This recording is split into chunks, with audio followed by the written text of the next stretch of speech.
Brandon asked me to speak. He goes, in the future, like we always do all summer, we're going to have one of those relationship series. And I'm thinking to myself, yeah, great.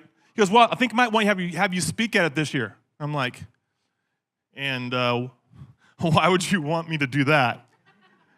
He goes, because we need to do one on single, okay? Singlehood, like surviving it. I'm like, now I'm getting you, because I'm the unicorn, you see. He was thinking, the 51-year-old who's never been married should speak on this. I might have something for you tonight. We'll see. I'm not just going to speak to singles. These are things that are going to pretty much go across the board. If you're married in the room, or if you're remarried, or if you're re-singled, this is going to work for you tonight, okay?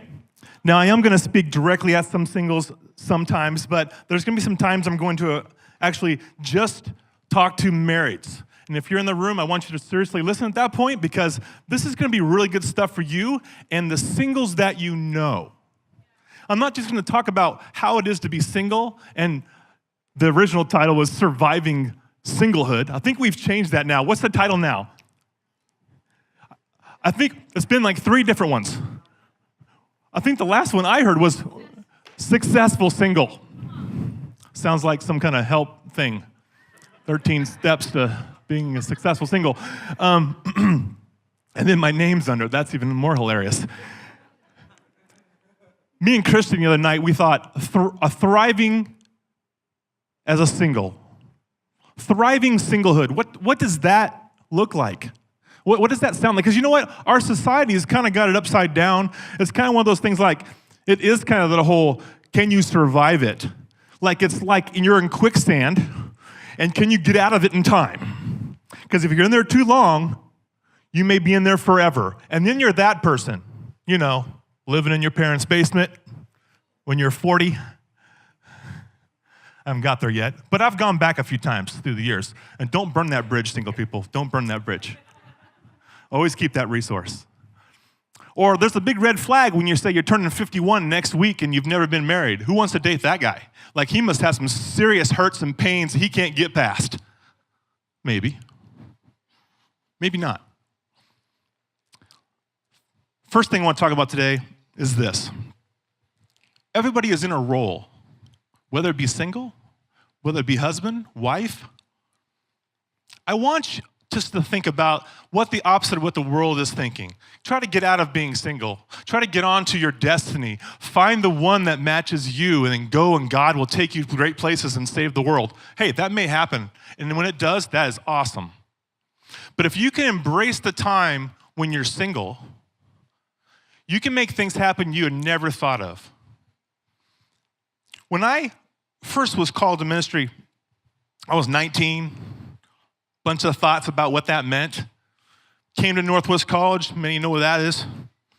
Started to play basketball there, tried to figure out what my role was in life. When I came over here from, Eastern Washington farm boy land, and I had a little bit of a struggle adapting.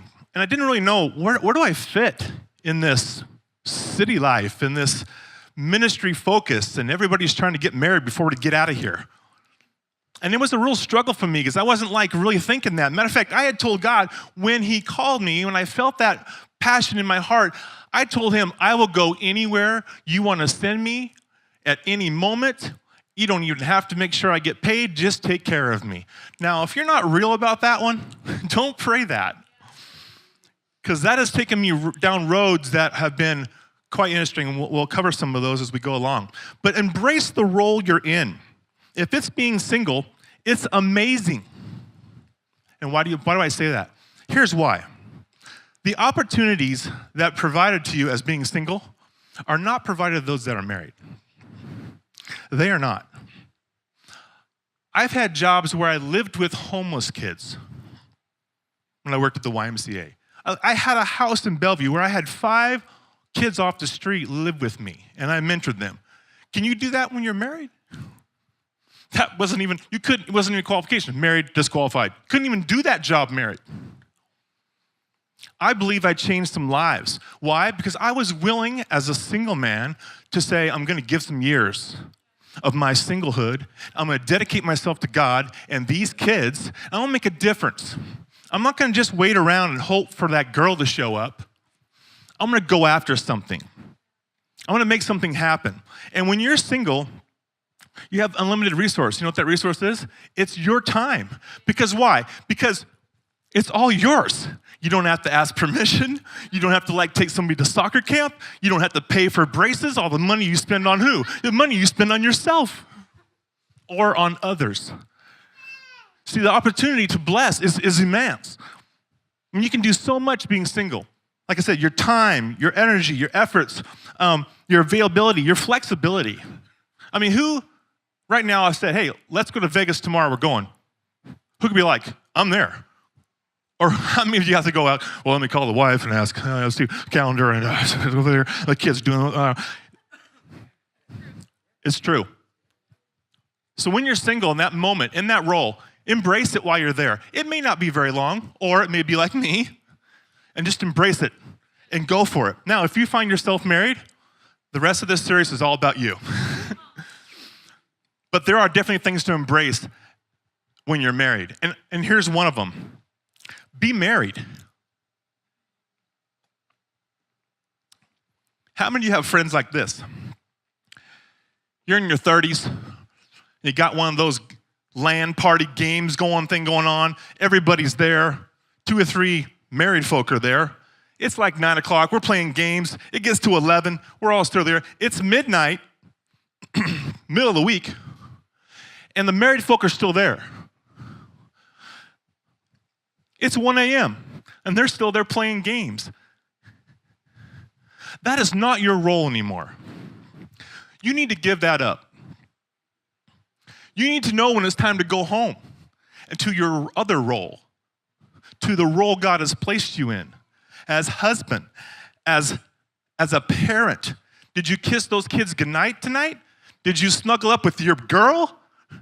Man, all the single guys want to stand up and go, just stand up and say it.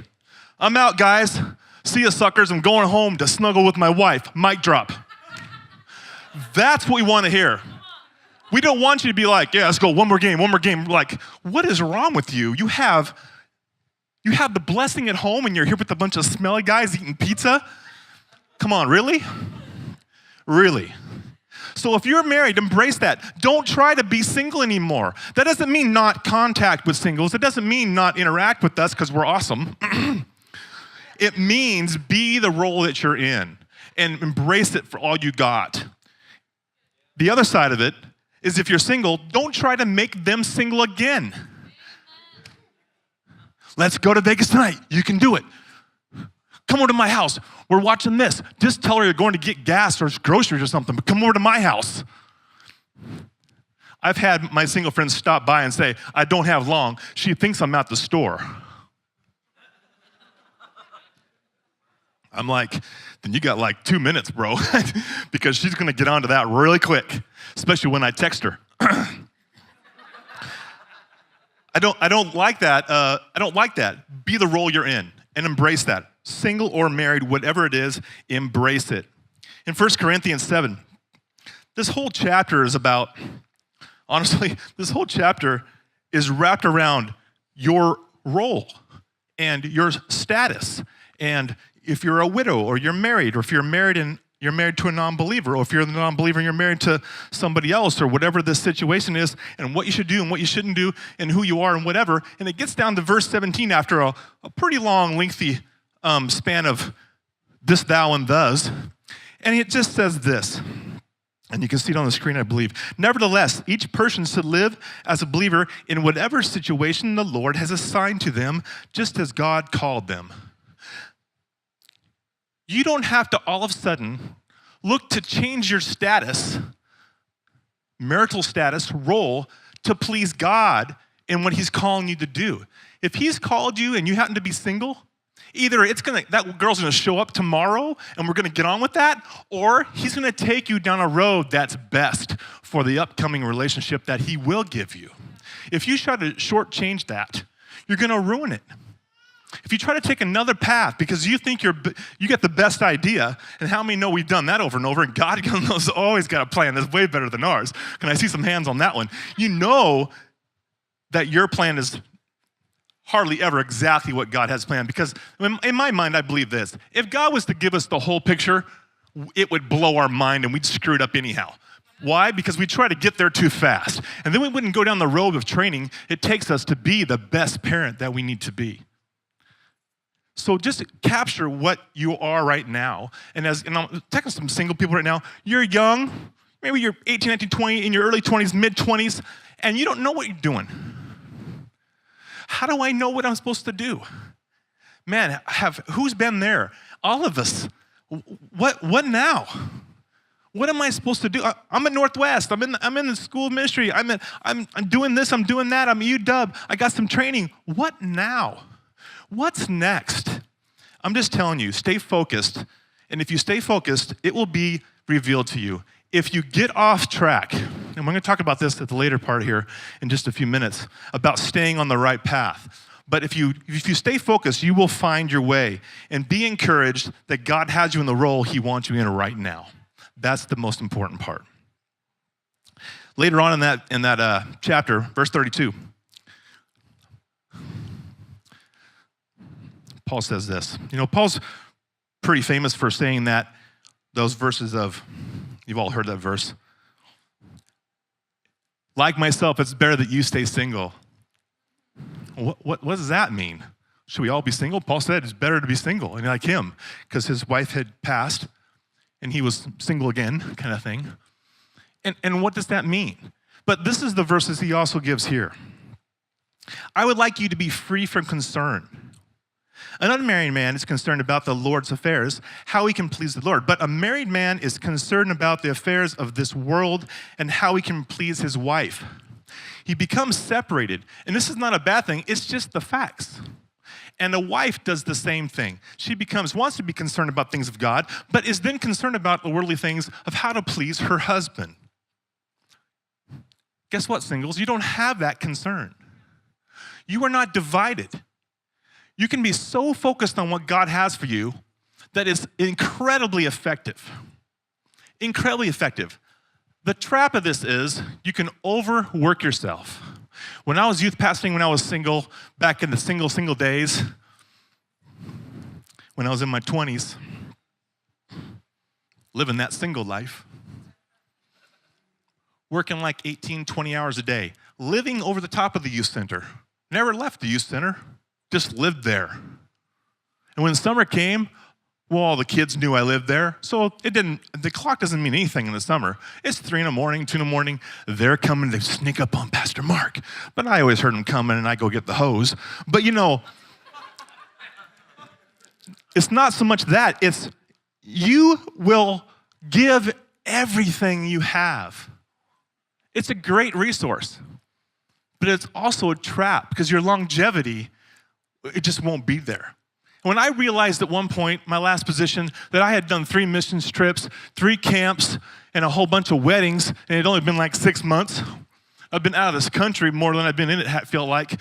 I was like, wow, we need to probably pull back because I'm still speaking 3 times a week. I got 3 different groups. I'm a little dizzy. I can't do this all. My actual relationship with my girlfriend is suffering because I can't figure out where her role is in my life because I'm putting ministry at such a high level that she can't even compete. So you have to be careful when you're single. But boy, I tell you, when it lines up, it is amazing and you can do incredible things for God. So focus on finding that. The next thing I want to just quickly, I only have 2 points because I'm a long talker. And when I get to closing, that's a good 20 minutes. So just know that. Second point, pretty simple. It's this, and it's almost like the first. Focus on current opportunities instead of waiting for your next role or your future role. I've seen so many people waste time waiting for the next role. And you sit there single, do a little bit. Okay, I'm embracing it. I'm single. You haven't really embraced it if you're crying about it. You should actually be pretty happy. but you're sitting there waiting and not doing anything that's active for God. You're just sitting and you're wasting years. Or even worse, you start to adapt what the world thinks singleness can be. And that is the biggest trap of all. What happens is you start to look like married life, but you're not married life. Meaning you start to cohabitate with somebody, but you're not married. This is the biggest trap of all. And this happens if you get into your 30s or late 20s and you're dating somebody for a while, but there's not the commitment that you want. You can't seem to go further with it and get that ring on the finger, either side. And what do? You make a decision that, as the world says, this is the best next thing to do. Just move in together. Keep your singleness, but pretend to be married and see if it works. It's a trap. It really is. It sounds great. Save some money, do this, do that. I'm going to tell you what. I got plenty of money without the girl's money. God will take care of you. Don't worry about that. That is not an issue. The issues are, who are you? How do you learn who you are? See, during this time as being single, one of the biggest things you should be doing is, who am I? What's my character? What are my flaws? What do I need to work on?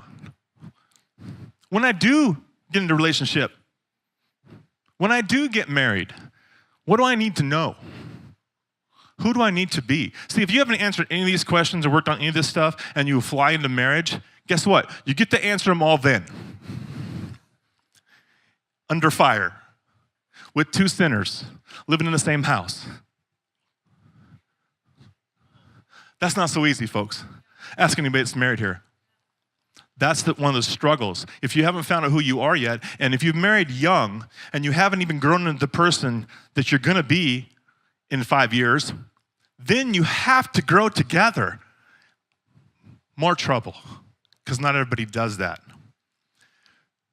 Can it happen? Absolutely. My soccer coach, I played soccer in college too, my soccer coach was like, some of you guys are dating, do whatever you feel. Myself, I met my wife, married her in 30 days. Been married 25 years, worked out great. And I'm thinking to myself, really? 30 days? I guess you know. Maybe not. I know there's circumstances. But Satan is the master of counterfeiting. You hear me there? He is the master of it. And if he can get you in a counterfeited marriage, relationship, he will hold you there forever. And you will never be fruitful. You will never have true intimacy. Because see, true intimacy is not just sex. It's not just that physical thing. True intimacy you can learn when you're single. I mean, I've had some of those most intimate hand-holding sessions. Some of you have never had. And you're married, which is sad. If you learn how to be intimate without having to show it just in being physical, I'm telling you what, when you do get married, I got a feeling, I don't know, but I got a feeling that's going to roll over to some really good stuff. I got a feeling that intimacy connected with the other intimacy is going to be amazing. Work on that stuff before you get there. Now, we just got a few minutes left, and I'm going to go ahead and try to finish this. Sometimes your role is not what you think it is. I remember going to college and I'm playing basketball, and coach pulls me aside one night and says, "Hey, I just want you to know your role." I'm like, "Okay, yeah, I come second off the bench. I know my role." He goes, "No, I don't think you do. Your role is to foul." I said, "What?" "Your role is to foul. Your role is not to shoot, Mark. We don't want no shooting, Golden. We want you to foul. I have an All-American that can shoot." I'm thinking to myself, that's okay. He goes, I need him in the game all the time. When his man goes to the basket, you need to foul him, not Bill. Interesting. So my role is not even that big a deal. Everybody's gonna be like, oh, Golden's fouling again. Golden fouls out like every other game. But Bill only has one foul because he knows how to play. If you know your role and it helps the whole thing and it helps those around you, you need to do that. Because your role as being married or being single is not just about you. It's about the role of those you know and the relationships of those you have. And some of them will be single and some of them will be married. And to hold each other accountable within our roles is very important. Like when the married man is at your house and it's 2 a.m, don't let him stay. Don't let him stay. Call his wife. I don't know, whatever you want to do. Do what you need to do to hold him to what his role is, because it will bless him in the future. It will bless him in the future. So embrace your role. Make sure that you're not just waiting for your next role. And what the most important thing is now that you're on that road is, how do you stay on that road? Because a single life can be chaotic. Why? Because of the opportunity. You're up all the time. You come and go. Do I have to check? Even now, let's see, hey, Mark, take out the garbage. Nah, I don't feel like it. Okay, fine, whatever. Consequence of that? Not much. Hey, gee, Mark, you mind if I buy some new golf clubs? Oh, not at all. Okay, thanks. Appreciate it. The availability is really high to do whatever you want to do. The problem with that is there's no accountability a lot of times with your availability. Therefore, staying on the road can be a problem. And you see the single life, and it can get kind of chaotic because they're all over the street as far as the road of life goes. Now, I'm sure much like you, when I was 12, especially where I grew up in rural America, your bicycle was a big deal. You were not a cool kid if you were walking. Not to mention that, the nearest neighbor was not a fence away. It was down the street, past the orchard, and up by the corral or whatever. That's how far it was. And so the bike for me when I was 12 was a big deal. And I'd get on that bike and I'd ride the whole neighborhood, and all of our friends would ride our bikes. And when you're on the bike a long time, you get pretty good at it. Like I could just ride a wheelie around the neighborhood, never put it down, like when I'm 12. You get really good at it. And after a while, you feel like you can jump anything, right? 2 feet, let's make it 3. 3 was easy, let's make it 5. Pretty soon, you start to stretch what you can do. In the single life, you will do the same thing, because if you're anything like me, I just have to have newness all the time. Maybe that's why I enjoyed my singleness. I just like the risk, the thought of not knowing and just going for it. And just going and going. The problem is this. If you don't have the accountability built up for you, you will at some point run that thing right off the road. There was this hill, back to my 12-year-old self, between my best friend's house and my house.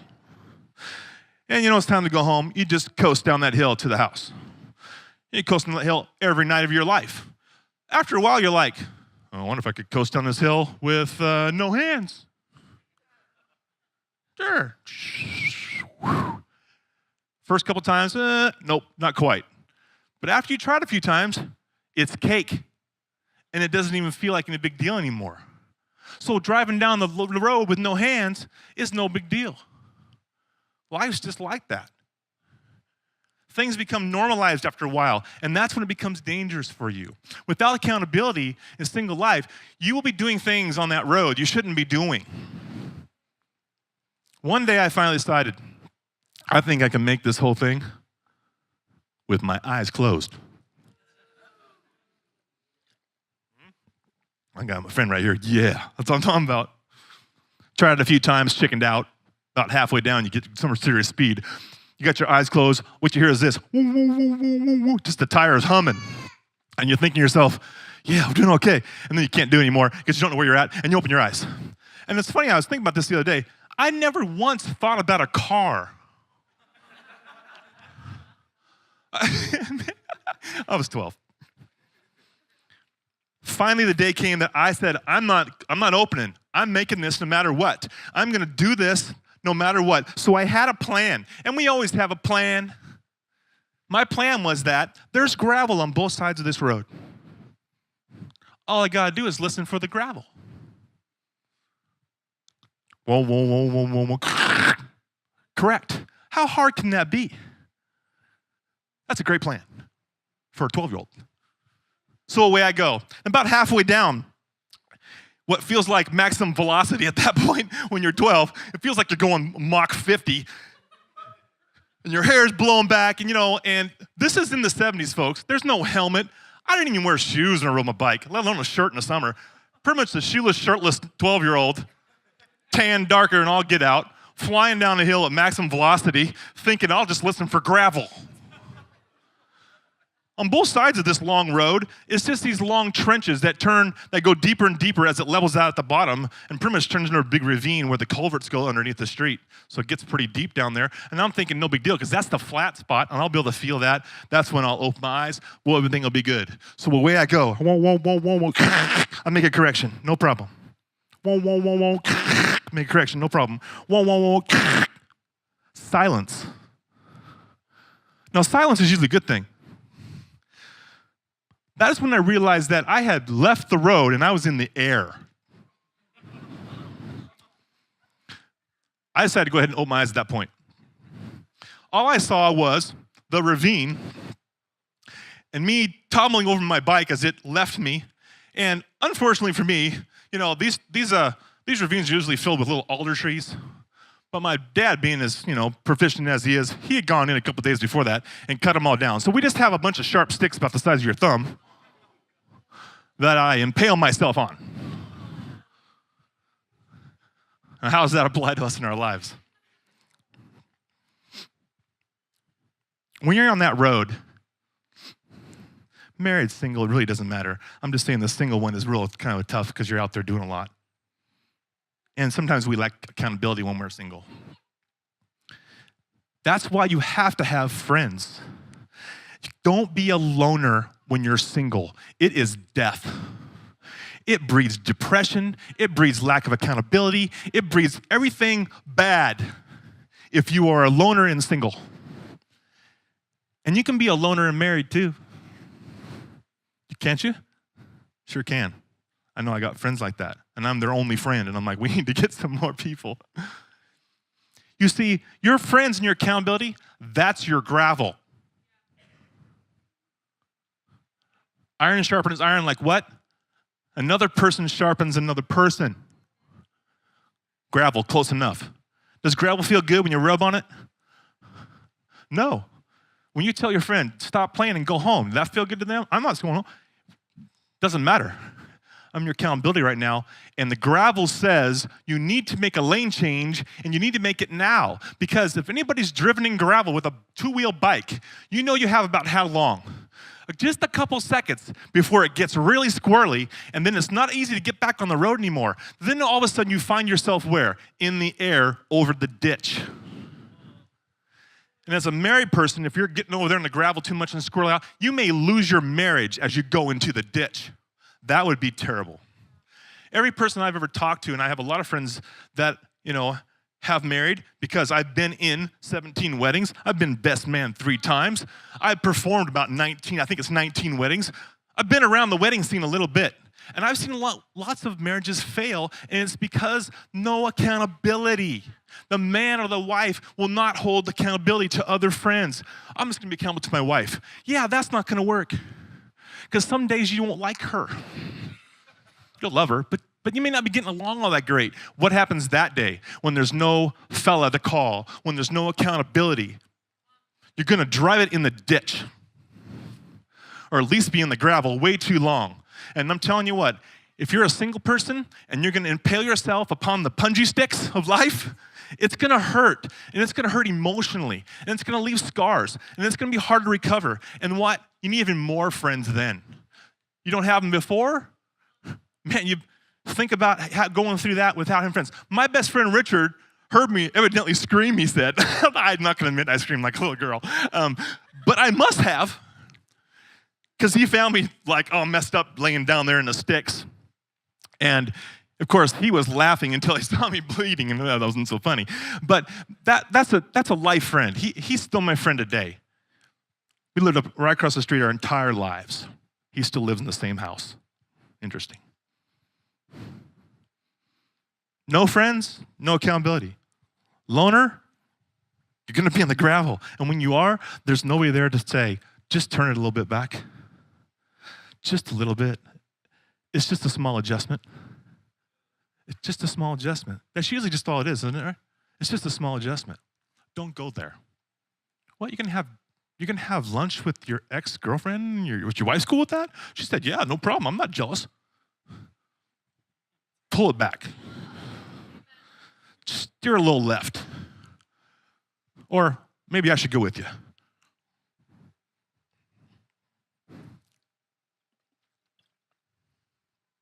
I'm going to close with this. Romans 12, one of my favorite verses. The first verse, kind of for everybody. It's just pretty straight up. Pretty much what we're doing. I'm urging you, brothers and sisters, in view of God's mercy, to offer your bodies as a living sacrifice, holy and pleasing to God. This is your true and proper worship. That's pretty straightforward. Everybody can, understand. Present yourself to God holy. It's the second verse that applies most to what we're talking about. Do not conform to the pattern of this world, but be transformed by the renewing of your mind, and then you'll be able to test and approve what God's will is, his good and perfect will. If you cannot wrap around in your mind right now what it means to be single and how to do that properly, you will struggle into marriage too. You will. Conform. No. The world wants you to conform. No, I will not. Do it this way. We all do it this way. Nah, forget that. Do not conform. Renew your mind. Think of it differently.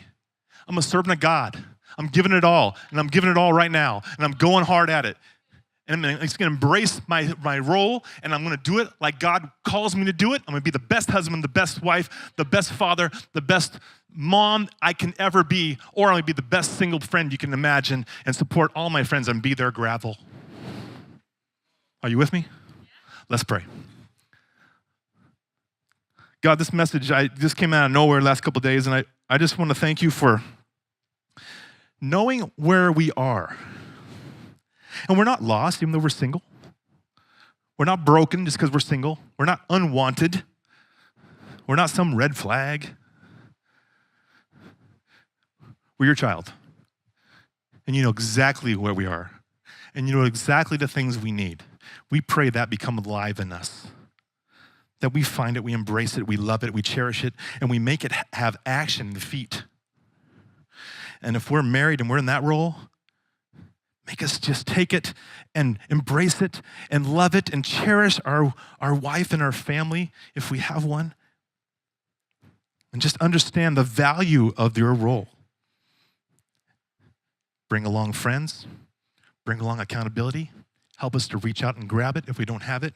Help us to ask for it if we need it. In your name, amen.